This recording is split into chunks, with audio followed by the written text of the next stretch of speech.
배민원 플러스가 무엇인지 배민의 행태를 낱낱이 파헤쳐보고 우리가 어떻게 대처해야 되는지 배달 창업을 할 때 두 가지 꿀팁도 알려드릴 테니 영상을 끝까지 시청해주세요. 자, 그럼 바로 시작해보도록 하겠습니다. 이번에 배민원 플러스를 출시했죠. 배민원 플러스가 뭐냐? 한집 배달과 알뜰 배달을 통합으로 만드는 서비스를 얘기하는데요. 예전에는 한집 배달만 따로 할 수 있었고 그리고 알뜰 배달만 따로 할 수 있었어요. 이번에 배민원 플러스로 통합이 되면서 패키지로 같이 엮어버렸죠. 내가 원하든 원하지 않든 알뜰 배달과 한집 배달을 그냥 하나로 묶어서 해야 되는 그런 상황이 되었는데요. 고객의 입장에서 봤을 때 고객은 한집 배달을 해야 될지 알뜰 배달을 해야 될지 선택을 할 수 있습니다. 내가 음식을 빨리 받아보고 싶으면 배달료를 더 지불하고 한집 배달을 하면 될 거고, 늦게 받아도 된다 그러면 알뜰 배달을 하고 배달 팁을 조금 적게 지불해도 되는 그런 선택을 고객이 할 수 있게끔 만들어주는 서비스이기도 한데요. 고객 입장에서는 때에 따라서 선택을 할 수 있겠죠. 예를 들어서 내가 빨리 받아야 되는 음식, 면류라든지 금방 식어버려서 음식의 퀄리티가 떨어지는 것들은 한집 배달로 받아볼 수 있고, 상대적으로 늦게 와도 되는 음식들, 디저트라든지 초밥 같은 경우는 알뜰 배달로 받을 수 있고, 이것을 이제는 고객이 선택할 수 있게 되는 것이죠. 뭐 거기까지는 좋아요. 근데 사장님 입장에서 보면은 되게 불합리한 부분들이 있는데요. 배달료라고 하면 보통 6,000원 정도 되거든요. 이제 거기서 이제 사장님이 부담하는 걸 배달비라고 하고 고객이 부담하는 걸 배달 팁이라고 하는데요. 기존에는 사장님께서 배달료와 배달 팁을 설정을 할 수 있었어요. 예를 들어서 내가 배달료를 1,000원을 지불하고 고객한테 5,000원의 배달 팁을 지불하게 할 수 있었고, 내가 2,000원을 부담한다면 고객 팁은 4,000원이 되겠죠. 이런 것들을 기존에는 사장님이 정할 수 있었단 말이죠. 배민원 플러스로 바뀌면서 배민에서 자기네들이 알아서 정해준다는 거야. 이제 사장님이 부담하는 배달비라고 2,500원에서 3,300원인데요. 이것은 지역에 따라 조금 차이가 있는 거고요. 그리고 부가세는 별도입니다. 그렇게 될 경우에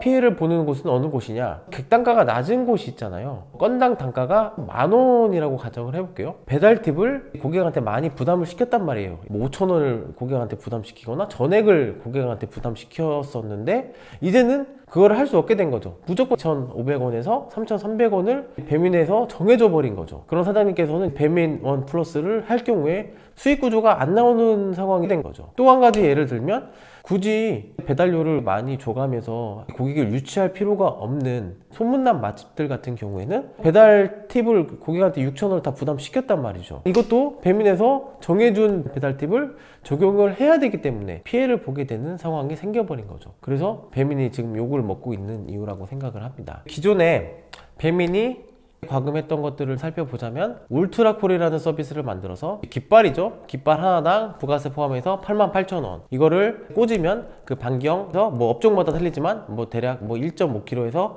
3kg까지 이제 깃발 꽂은 가까운 순으로 노출시켜주면서 그렇게 중개해주면서 과금을 하기 시작했고, 그 다음에는 그 안에서 광고를 할 수 있게끔 만들어주면서 또 다른 과금 형식을 만들었는데요. 슈퍼리스트에서 오픈리스트로 바뀌기도 했는데, 그 상위 3개의 가게를 랜덤으로 노출시켜주면서 6.8%의 수수료를 받으면서 과금을 하기 시작했고요. 그 다음에 CPC 광고를 통해서 클릭당 과금하는 광고 시스템을 만들었죠. 우리 가게 클릭 같은 경우에는 최대 600원까지 네이버로 따지면 파워링크 같이 클릭하면 과금되는 그런 형식의 광고 상품들을 계속 내놓고 있었고요. 앞으로 계속 과금을 하는 형태로 갈 거라고 생각을 합니다. 배민이 처음에는 소비자와 이제 가게를 연결시켜주면서 중개료를 먹었고요. 그 다음에 거기서 상위 노출을 시켜주는 조건으로 광고료를 먹었죠. 이제는 배달 대행 수수료까지 과금을 할 거라고 생각을 합니다. 지금 현재는 일반 대행 업체라고 있거든요. 일반 대행 업체가 하는 일이 뭐냐면, 배달 기사님이 있잖아요. 배달 기사님을 가게에 연결시켜주면서 중간에서 수수료를 받는 역할을 해왔는데요. 이 역할도 배민이 봤을 때는 이제 자기네들이 할 수 있는 거야. 배민 어플을 켜보면 여러분들도 다 보셨겠지만 가게 배달과 그리고 배민원 이제 카테고리가 완전히 다르다는 걸 볼 수 있습니다. 이런 것만 보더라도 앞으로는 가게 배달을 죽이고 그 중개 수수료 뿐만 아닌 배달 대행 수수료까지 과금을 시키면서 계속 수익을 창출해 나가기 시작을 할 겁니다. 근데 이게 되게 현실적인 부분이 어떤 거냐면, 카카오 같은 경우도 처음에는 문자 서비스를 하고 있는 우리들한테 무료로 카카오톡이라는 서비스를 제공해줬죠. 그러니까 누구나 다 사용할 수밖에 없게 만든 다음에 그 안에 카카오 택시라든지 카카오 대리운전이라는 상품을 넣어서 수수료를 먹기 시작했죠. 콜택시 같은 경우에도 기사님과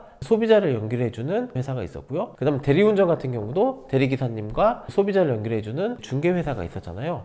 그런 회사들의 역할을 이제는 카카오가 대신 하기 때문에 이제 콜택시 회사들은 이제 100% 다 없어졌고요. 대리운전 회사들도 거의 다 없어지고 이제 카카오가 점유해 나가기 시작했죠. 배달 대행 같은 경우도 이제는 배민이 그런 중개까지 다 하면서 이익을 창출해 나갈 거라는 거는 이제는 불보듯 뻔한 현상이라고 생각을 합니다. 어쨌든 배달의 민족이라는 어플을 안 쓸 수는 없어요. 배민이 독점을 하고 있는 상태이기 때문에 그러면 어떻게 전략을 세워야 되냐? 앞으로 배달 창업을 시작하려고 하는 분들이나 배달을 할 때 객단가를 높여야 됩니다. 수수료나 이런 것들을 내더라도 이윤을 남길 수 있는 족발이라든지 초밥, 회 이런 상품들은 마진이 많이 남고 객단가가 높거든요. 이런 수수료를 주고도 수익 구조를 가져갈 수 있거든요. 그런데 객단가가 낮은 업종들 같은 경우에는 그리고 많이 팔아서 남기려고 하는 업종들은 지금도 지속적으로 없어지고 있고요. 앞으로 다 사라질 겁니다. 두 번째로는 저는 이런 질문을 많이 하거든요. 왜 배달 창업을 시작하려고 하십니까? 라고 여쭤보면 거의 대부분의 사장님들은 배달 창업이 처음에 초기 창업 비용이 적게 들기 때문에 그리고 진입 장벽이 낮기 때문에 배달 창업을 시작하신다고 말씀을 하시는데요. 지금 나와 있는 매장들이 너무 많이 있어요. 1000에서 1500만 원의 권리금과 그리고 보증금만 있으면 배달 창업을 손쉽게 할 수 있기 때문에 딱 그 돈만 가지고 시작하니까 위험한 것 같아요. 배달 창업을 해도 어느 정도 투자비와 광고비가 필요합니다. 처음부터 장사가 잘 되는 건 아니에요. 처음에는 고객들이 내 음식을 먹어보질 않아요. 마트를 가더라도 시식 코너에서 무료로 시식을 할 수 있게끔 해주잖아요. 배민 어플을 통해서 내 음식을 한 번은 맛볼 수 있게끔 만들어줘야 되거든요. 그러기 위해서는 초반에 깃발도 촘촘히 꽂아야 되고 오픈리스트나 CPC 광고를 돌리면서 일단 빠르게 고객들이 내 음식을 한 번씩 먹어볼 수 있게끔, 그러니까 내 아이템을 알리는 일을 해야 되거든요. 처음에는 돈이 안 남을 수도 있고 오히려 투자비가 들어갈 수도 있어요. 찜수하고 리뷰수가 없으면 사람들은 거의 안 시켜 먹습니다. 각 음식별로 상위 노출되어 있는 음식점을 보면은 찜이라든지 리뷰수가 확보가 돼 있는 경우가 프로예요. 그거를 확보하기 위해서는 광고들을 돌려야 돼요. 배달 창업을 하더라도 여유 자금을 가지고 시작하시는 걸 추천을 드립니다. 그래야지 살아남을 수 있고 어느 정도 빠르게 성장을 할 수 있어요. 배달 창업은 더군다나 오프라인 창업과 다르게 빠르게 기본기를 만들어 놔야 되거든요. 그렇지 않으면은 계속 끌려다니면서 도태되기 시작하고 고객들이 인기를 얻지 못하거든요. 그리고 배달팁 같은 경우에도 적은 순으로 고객들이 서치를 했을 때 내 매장이 상위 노출이 될 수도 있거든요. 일단 배달팁을 낮게 하고 여러 광고들을 돌리면서 효율을 찾으면서